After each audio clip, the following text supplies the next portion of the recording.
15 de outubro de 2017 ocorreu em Portugal um dos maiores crimes económicos e ambientais de toda a história do nosso país.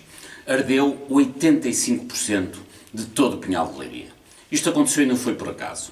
As autoridades dizem-nos que o incêndio teve origem criminosa, mas não sabemos ainda, até hoje, quem são nem os criminosos e muito menos quem são os seus mandantes.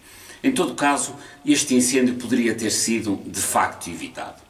O Pinhal estava bem estruturado, aliás, durante muitos anos não há notícias de incêndios no Pinhal de Leiria. Isto porquê? Porque o Pinhal estava estruturado, dividido em 341 talhões, em estágios diferentes de desenvolvimento e, portanto, a propagação do incêndio era efetivamente difícil. Cada talhão tinha um estadio de desenvolvimento, era devidamente tratado e, além do mais, e este é que é um aspecto central, os diversos talhões estavam separados por corredores de areia que evitavam a propagação de qualquer incêndio.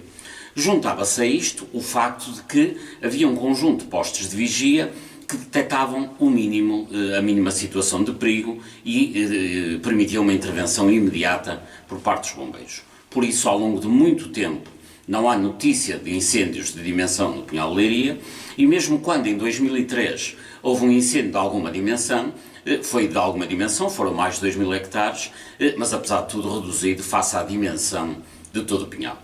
Acontece, porém, que em 2005 dá-se o primeiro grande crime cometido pelo Estado português. No momento em que em que o extinto Corpo de Guardas Florestais é integrado na GNR, a GNR traz umas placas, aplica umas placas nas torres de vigia, mas retira os recursos humanos. O que quer dizer que o Pinhal ficou desprovido de uma vigilância que era necessária. Além do mais, tinha havido anteriormente o incêndio que já referi, e na sequência desse incêndio, os talhões que haviam ardido deveriam ter sido reflorestados, mas tal não aconteceu.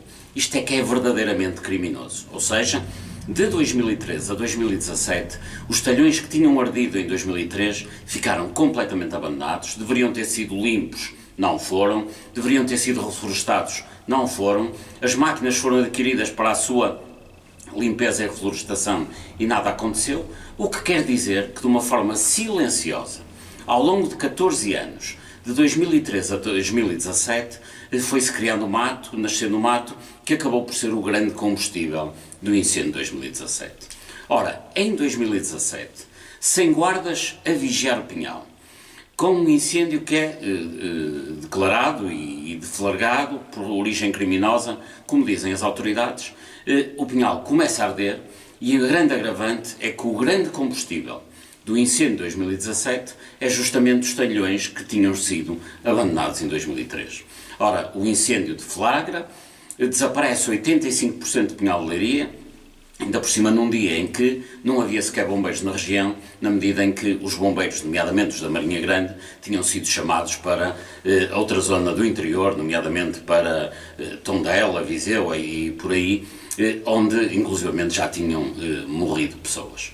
O que quer dizer que a situação para destruir o Pinhal de Leiria naquele dia era a ideal. Ou seja, se tivesse havido uma conspiração para destruir o Pinhal de Leiria, não se teria feito melhor, ou melhor dito, pior.